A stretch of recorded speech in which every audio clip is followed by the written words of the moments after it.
Okay, good evening, everyone. We'll start with the Registration of Birth and Deaths Act, 1969. Please remember the year in which it came into force. Besides that, basic few things you must be aware of as to how many sections are there and all. Now, if you have the Bear Act has another Birth, Deaths and Marriages Registration Act 1886. That is not a part of our syllabus. So please do not waste your time in trying to study that act also. Okay, your focus only has to be on the Registration of Births and Deaths Act 1969. Be aware as to how many chapters are there, how many sections are there, just for factual questions. This is a very small act. It used to not be in the prelim. Now it's a part of the preliminary course as well. It used to just be a part of mains. Now, what I personally would like you all to remember from this act are section number 8, section number 9, 10, 13, 14, and 15. 13 and 15. Please highlight those two sections. They are the most important sections. In mains, repeatedly questions have come from these two sections. इसके अलावा आप दूसरी जितनी भी sections है ये act में आप उसको इग्नोर कर सकते हैं. फिर भी still you have time. It's just the 2nd of March today. So even if you'll spend 15 to 20 minutes just to go through the section, जैसे कि इसमें एक देखो जैसे कि इसमें registration establishment है, आप देख लीजिए chapter number 2, registrar general India, chief registrar, registration divisions, district registrar, registrars, ये सब में अपना जो अधिकारी लोग होते हैं उसमें कोई जुडिशियल ऑफिसर्स नहीं होते. So automatically it falls out of our syllabus. Okay, so you do not need to focus on that, but just be aware कि ये भी कोई हुद्दे है इसमें. Now important sections we'll just start with. Before that, इस ये act का मकसद क्या है कि to develop a sound and unified system of registration in the country. If you will see in the introduction part, okay, the government therefore considers that in order to develop a sound and unified system of registration in the country, central legislation is necessary on the subject. उसके अलावा जो उसका introduction part है ऊपर, national planning, organising public health, medical activities, developing family planning programmes, etc., etc. This particular unified system of registration is very much necessary in a huge country like India. Please go to the first part of your act, 31st May 1969. Be aware of that. Extends to the whole of India, now even to J&K. Definitions mein, they are a little scientific definitions. I would like you all to try and remember them in your own way, because I am not a science student either. Okay, so what is meant by birth? Birth ka matlab hota hai live birth ya still birth. You know, this can just come in your MCQs if they wish to ask, but till today nothing of this has been asked in mains. मैंने आपको पहले ही बताया start में कि ये particular act जो है वो मेंस का पार्ट थी, not of the prelims. Okay, so even in mains if you have access to mains papers and you see the questions from this particular act, okay, you will see that nothing has come from the definition part. Mainly it is section number 13. Okay, सो फिर भी आप एक बार go through कर लीजिएगा definition, क्योंकि मैंने आपको पहले भी बताया कि सेक्शन नंबर 2 जो कि जनरली डेफिनेशन या इंटरप्रिटेशन क्लॉज होता है, right, you should be aware of that. So what is meant by birth, what is meant by death, foetal death क्या होती है, राइट, फिर लाइफ बर्थ क्या होता है, स्टिल बर्थ क्या होता है. Okay, just go through them once. Right, birth means live birth or still birth. अब death means क्या है? Permanent disappearance of all kind of evidences of life at any time after live birth has taken place. Fetal death का मतलब क्या होता है? Absence of all evidence of life prior to the complete expulsion or extraction from its mother of a product of conception, irrespective of the duration of pregnancy. भले कितना भी pregnancy का time गया हो, अंदर फीटल डेथ हो जाती है within the womb only. That is known as fetal death. These are certain scientific things, guys. You will have to go through it once by yourself. Live birth means complete expulsion. देखो देखो, fetal death is absence of all evidence. This is complete expulsion or extraction from the mother of a product of conception, irrespective of the duration of pregnancy, which after such expulsion or extraction breeds or shows any other evidence of life, and each product of such birth is considered live born. Means वो पैदा हुआ है, that is meant by live birth, means बाहर हुआ है. Then prescribed state government कुछ नहीं है. Still birth का मतलब क्या है? Fetal death होती है. Basically it is fetal death where the product of conception has attained at least the prescribed period of gestation. So ये these are totally scientific things. Like I said to you all, I'm not from science background, so I will not be able to tell you all exactly biologically ये सब क्या चीजें बताना चाहते हैं. आप एक बार फिर भी यूट्यूब पे डाल दीजिएगा तो वो तो आपको पूरे वीडियोस के साथ ही बता देंगे स्टिल बर्थ क्या है, लाइव बर्थ क्या है वगैरह. Okay, again I am telling you all, nothing ever has come from these definitions. Okay, so just go through them once. I wouldn't say to you that totally ignore, go through it once. See, अभी ये registrar general कौन appoint करता है? Central government. ये सारे के सारे central government ही appoint करते हैं, क्योंकि इसमें बेसिकली ऐसा होता है, this is a central act. So all central government only has the authority to appoint the different positions over here. Go to section number 8, persons required to register birth and death. Okay, जब कौन है, who has the responsibility? घर में बच्चा पैदा हुआ या घर में मर गया या हॉस्पिटल में पैदा हुआ तो नर्स होती है वगैरह. देखो आप देखिए वहां पे क्या लिखा है. It shall be the duty of person specified below. A B C D में ई में जो पर्सन्स मेंशन किए हैं उनको ओरली या इन राइटिंग में जाके best of knowledge and belief में they have to inform to the registrar of the several particulars कि भाई यहाँ पे हमारे वहाँ ये इंसान मरा है या ये पैदा हुआ है. देखो जैसे आप बी सेक्शन बी वाला क्लॉज देखिए, in respect to birth and death in hospital या हेल्थ सेंटर या जैसे कि पीएचसीज वगैरह होते हैं, मेटर्निटी या नर्सिंग होम में या ऐसे कोई इंस्टीट्यूशंस होते हैं, वहाँ का मेडिकल ऑफिसर इंचार्ज होता है या कोई भी पर्सन ऑथराइज्ड होता है, उसको जाके बताना पड़ेगा कि भाई हमारे वहाँ बच्चा पैदा हुआ है या किसी की मौत हुई है हमारे. Because you know this goes into the entire registration कि इतने लोग कम हुए हैं या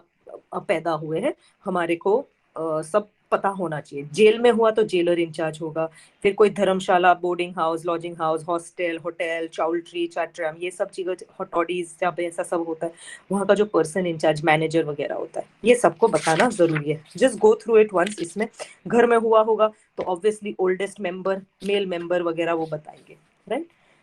So this is it about it. Plantation areas. Plantation areas means आपको पता है जहाँ पे बनानास वगैरह जो सब चीजें ग्रो होती है, वहाँ पे कौन, तो वहाँ का सुपरिटेंडेंट होगा जो भी प्लांटेशन का हो जाके बताएगा, right. Duty of certain persons to notify birth and death and to certify causes of death. तो कौन है सर्टेन पर्सन्स? तो आप बता सकते हो मेडिकल या हेल्थ अटेंडेंट या डिस्पोजल ऑफ लोकल अथॉरिटी या स्टेट गवर्नमेंट है. ये सारे के सारे जाके आपको बताना पड़ेगा. Duty of certain persons to notify births and deaths and to certify the cause of the death. तो इसमें भी जैसे सेक्शन नंबर 8 और 9 में पर्सन्स के बारे में बताया है कि ये लोगों को बताना जरूरी होगा कि इसकी मौत हुई है या ये पैदा हुआ है. सिमिलरली ये सेक्शन नंबर 10 वही बता रहा है, right. 11 informant to sign the register. Obviously वो वहां पे गया है तो उसको सिग्नेचर तो करनी ही पड़ेगी, right. That's evidence. Extracts of registration entries to be given to informant. जैसे कि अपनों ने कोई जगह से कोई चीज खरीदी हो तो क्या होता है, वहां पे हमें रिसिप्ट मिलती है. सिमिलरली यहाँ पे कुछ इन्फॉर्मेशन दिया हुआ है तो वो बंदे को वहां पे एक्सट्रैक्ट दिया जाना देंगे कि भाई ये हुआ है. Most important section, section number 13. If you have your Bear Act or if you are accessing this Bear Act on your system, just go through this particular section by yourself for a minute. Section number 13 says delayed registration of birth and death. तो क्या होगा? सबसे important section है ये. Please, if you have the book, be with me as I read it. Subsection 1, any birth of which information is given to the registrar after the expiry of the period specified therefore. Okay, but within 30 days of its occurrence, it shall be registered on the payment of such late fee as may be prescribed. Guys, it is with respect to birth. Subsection 1 क्या है? बच्चा पैदा हुआ, okay, but घर वालों ने या किसी ने जाके रजिस्ट्रार में, जो गांव वगैरह में होते हैं, वहां पे जाके रजिस्टर नहीं करवाया, ओके, कि हमारे घर पे बच्चा पैदा हुआ है, तो क्या करेंगे यहाँ पे ये लोग कि कुछ लेट फी प्रिस्क्राइब्ड होती है, वो फी भर के वो रजिस्ट्रेशन अपनी करवा देंगे. सबसेक्शन 1 वहां पे 2 बुलेट पॉइंट्स डाल दीजिए, with respect to birth and second late fee. इतना आपको इमीडिएटली स्ट्राइक होगा ये सबसेक्शन क्या कहना चाहता है. सबसेक्शन 2, एनी बर्थ और डेथ. अब यहाँ पे आप साइड में बुलेट पॉइंट डाल दीजिए B/D, यानी कि ये सबसेक्शन 2 दोनों चीजों के ऊपर लागू है. एनी बर्थ और death of which delayed information is given to the registrar after 30 days. वो क्या था? अकरेंस के 30 दिन बाद, पर यहाँ पे after 30 days but within 1 year of its occurrence. Okay, it shall be registered. देखो ऊपर भी शाल था, नीचे भी है. Shall be registered only with the written permission. एक रिटन परमिशन आपको लाना पड़ेगा प्रिस्क्राइब्ड अथॉरिटी का, और payment of the prescribed fee and the production of affidavit which is made before a notary public और any other officer authorized in this behalf by the state government. Okay, it's very simple. There is nothing very hi-fi in the language of this particular subsection. But still, to make you all remember or maybe recollect when you are revising this BEAR Act, just write besides this particular subsection B/D, यानी birth या death दोनों को लेके है. Second bullet point, within 1 year. Third bullet point, आपको एक prescribed authority है जो कि स्टेट गवर्नमेंट ने एस्टैब्लिश की है ऐसी चीजों के लिए. वहां जाके आप एक परमिशन लेटर लेके आइए, एक पेमेंट कर दीजिए, कोई पर्टिकुलर फी होगी वो, और एफिडेविट नोटरी के पास करवा के लाइए, भाई ऐसे ऐसे हमारे से हुआ है, हमारे घर हम भूल गए थे या जो भी है, और जाइए और वहां पे आपकी रजिस्ट्रेशन हो जाएगी, भले वो इंसान मर गया हो या वो पैदा हुआ हो. Most important subsection for us because we are preparing for the judicial services. Subsection 3, 13 subsection 3 आपको रटी हुई होनी चाहिए. Okay, any birth or death, first bullet point B or D, which has not been registered within 1 year of its occurrence shall, यानी कि first bullet point B D within 1 year, third bullet point shall, it shall be registered only on an order which is made by the magistrate of first class, यानी कि JMFC या presidency magistrate. यानी कि ये power JMFC का ही है. तो आप लोग एग्जाम किसकी दे रहे हो? JMFC की एग्जाम दे रहे हो. तो इसी वजह से ये JMFC का पावर यहाँ पे हाईलाइट हो रहा है. तो इसीलिए सेक्शन 13 सब सेक्शन 3 आपके लिए एग्जाम के लिए सबसे इंपॉर्टेंट सबसेक्शन है. Right, you whenever you are studying any BEAR Act, you by now, like हमने साथ में I think so 5 क्लास किए हैं या 4 क्लास किए हैं. You must have seen on what areas I ask you to focus. We did JJ, probation, and after that we did prohibition, and now we are doing this 4th act. So you must have seen, I always tell you to focus on particular subsections or sections, right? Or provisos or explanations. Why do I say that? I say that because we are only focusing on judicial services. We are not focusing on the UPSC or GPSC or RAS or anything. हम focus कर रहे हैं judicial service exam के लिए, और हमारे लिए important बन जाता है कि JMFC के powers क्या है. Okay, आप जब CRPC वगैरह भी पढ़ते हो तो उसमें भी क्या होते हैं, सेशंस कोर्ट के पावर्स आते हैं, राइट? वो आपको पता होने चाहिए. पर जितने आपको जुडिशियल मैजिस्ट्रेट फर्स्ट क्लास के पावर्स पता होने चाहिए ना, उतने आप सेशन कोर्ट के जो पावर्स होते हैं उस पे आप थोड़ा कम ध्यान दे सकते हैं. I am not saying totally ignore, नहीं तो आप तो वो वर्ड लेके बैठ जाओगे कि मैडम ने तो बोला था कि टोटली इग्नोर कर सकते हो. but you must focus on what exam you are giving. If you are giving the ADJ exam, automatically you must know what are the powers of a sessions judge, right, of a district judge. So that time you will focus more on those powers. यहाँ पे clear cut इन्होंने बोला है कि ये JMFC या presidency magistrate एक order देगा. I repeat this section again. Any birth or death which has not been registered within 1 year of its occurrence, it shall be registered only लिखा है, on an order made by magistrate of the first class or presidency magistrate after verifying the correctness of the birth or death and on the payment of the prescribed fee. Okay. This subsection is very important. Fourth बताता है, the provisions of this section shall, without prejudice to any action that may be taken against a person for failure on his part to register any birth or death within the time prescribed, therefore, and at any such birth or death may be registered during the pendency of any such action. So this is a very nice saving clause कि भले बेचारे आदमी से नहीं हो पाया होगा, फिर भी उसकी रजिस्ट्रेशन हम कर लेंगे उसको पेनलाइज करके. मींस उसका जब पेंडेंसी कुछ action, obviously usko, supposing maybe they penalized him with certain amount of fee for not being able to do it within 30 days or 1 year, right? But without prejudice to all that, you will do the registration of the birth or death. Section 13 very important. 14 क्या कहता है? registration of the name of a child. बच्चा पैदा हुआ, उसका name कैसे register करेंगे? Where the birth of any child has been registered without a name, means उसका birth तो register कर दिया पर नाम के बिना, the parent or the guardian of such child shall within the prescribed period give information regarding the name of the child to the registrar, either orally or in writing, and thereupon the registrar shall enter such name in the registrar and initial and date of entry. यानी कि इसमें आप समझिए ये एक registrar है, okay, उसके पास आप गए, वहां पे एक बुक है, उसमें वो सब, I am just being I am talking to in layman language. वहां पे उसने जब बच्चा पैदा हुआ था उसने तब तो रजिस्टर कर दिया था, पर क्या हुआ, माँ बाप ने नाम नहीं रखा था. फिर कुछ टाइम के बाद उन्होंने नाम डिसाइड किया, तो ऑब्वियसली नाम का भी रजिस्टर तो करवाने जाना पड़ेगा, तो नाम वहां पे जाके रजिस्टर करवाते. तो वहां पे जब जाते हैं रजिस्टर करवाने, तो वो भाई साहब बोलेंगे उनको कि तुम थोड़ी ये फी भर दीजिए.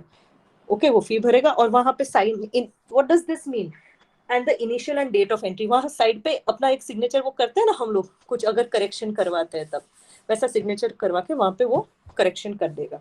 करेक्शन और cancellation of entry in the register of births and death if it is provided to the if it is proved to the satisfaction of the registrar that any entry of a birth or death in any register which is kept by him under the act is erroneous in form or substance or has been fraudulently or improperly made, he may subject to such rules as made by the state government with respect to the conditions on which and the circumstances in which such entries may be corrected or cancelled, correct the error or cancel the entry by suitable entry in the margin without any alteration of the original entry. यानी margin में correction कर देगा, खुद वो registrar से कुछ गलती हुई हो तो वो जो मेन एंट्री जो है ना उसको कैंसिल नहीं करेगा, पर मार्जिन में जो जगह होती है ना वहां पे वो कर देगा.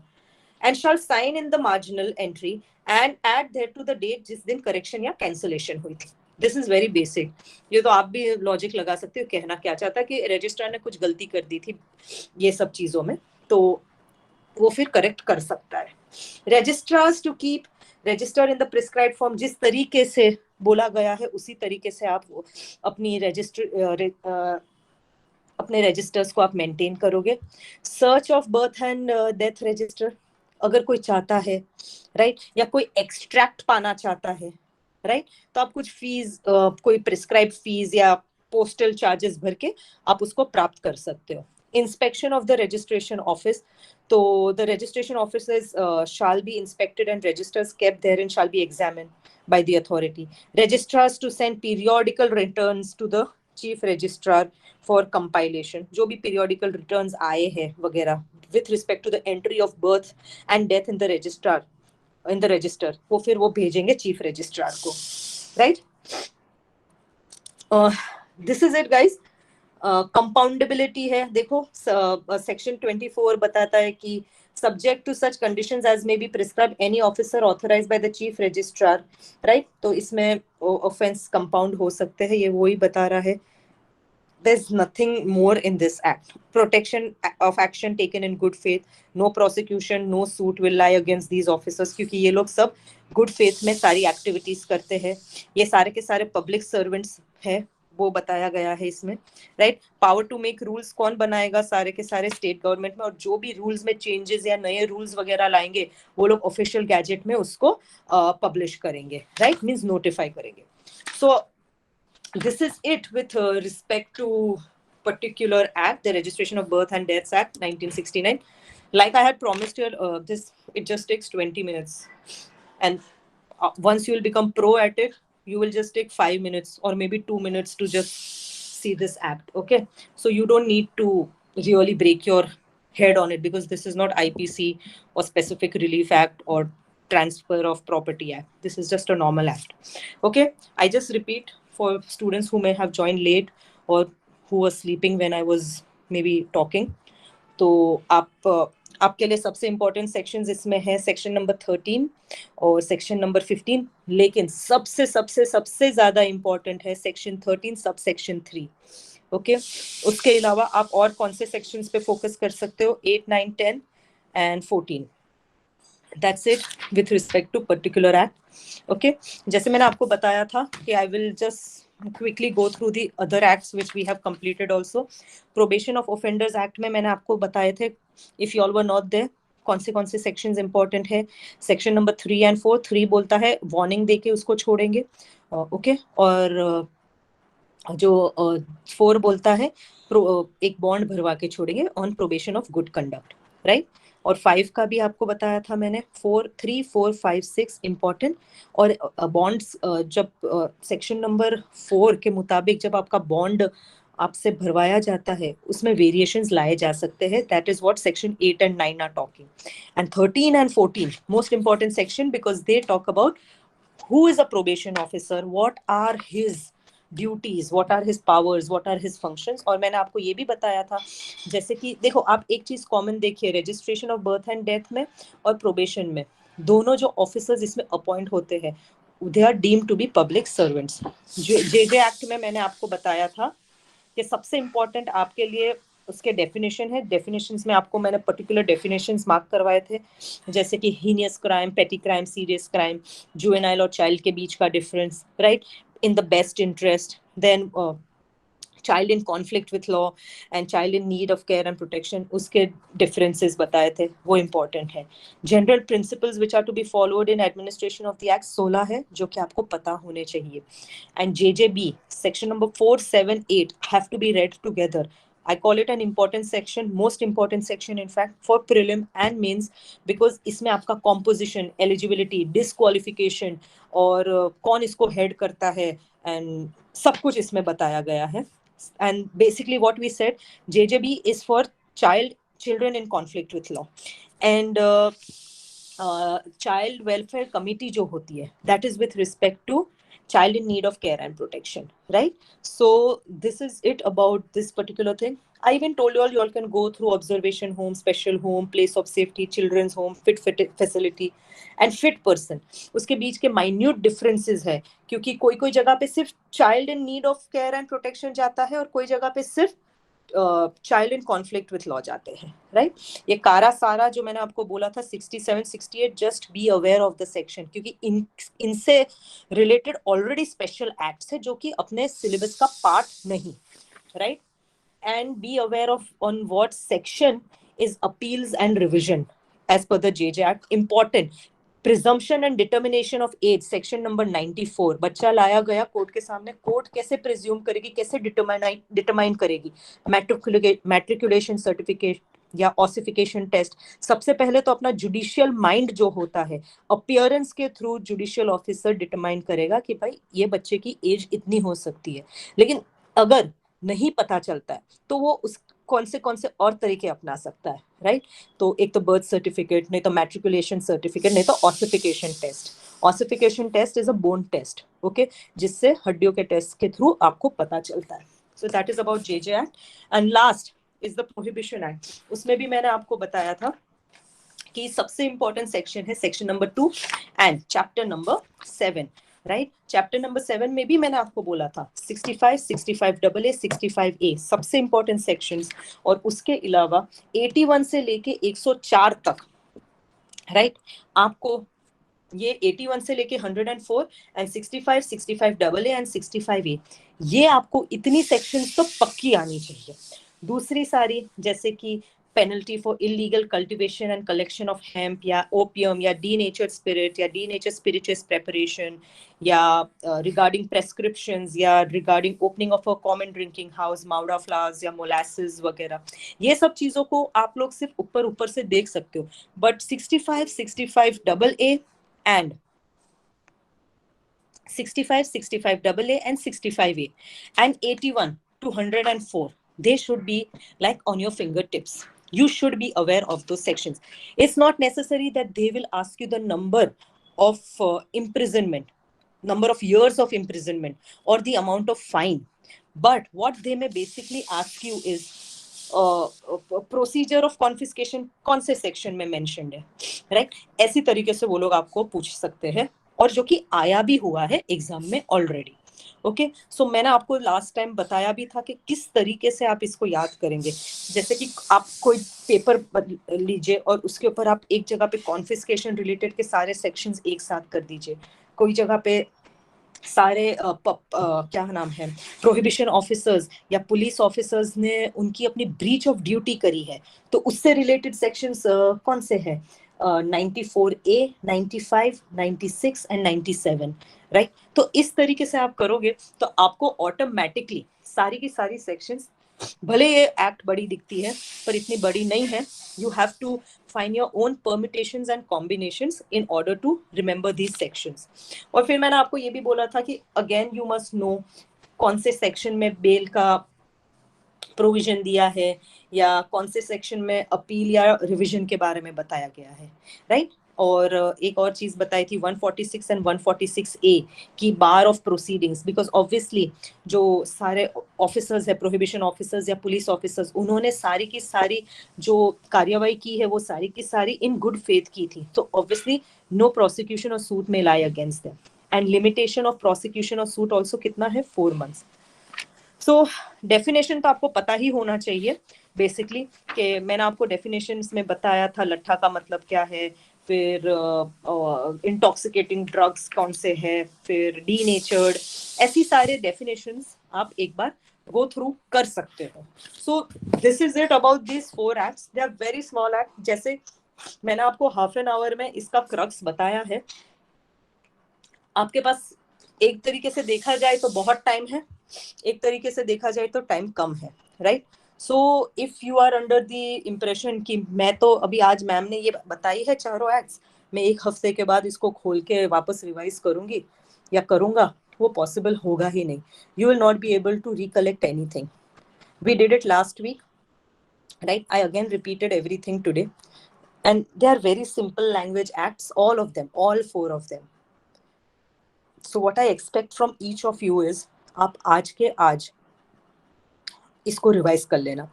आई will tell Niyati not to keep any class tomorrow, because आप इसको रिवाइज कर सकते हो, okay. And Aftab sir is also taking classes of major act, so it should go hand in hand, plus Gujarati, plus certain amount of computer knowledge, plus English, plus current affairs, so lot of things in your hands right now, okay। तो मैंने आपको लग रहा होगा ma'am ने कितना फटाफट इसको रिवाइज करवा दिया, आपका ये एक तरीके से क्रैश कोर्स टाइप ही है जो हम कर रहे हैं, तो इसमें आपको फटाफट ही सब हो जाना चाहिए। You are not allowed to spend more than 15 minutes on any of these small minor acts, barring transfer of property and sales of good and specific relief act. They are certain acts which require good amount of understanding, but all these acts, if you sit with a fresh mind, you will be able to understand.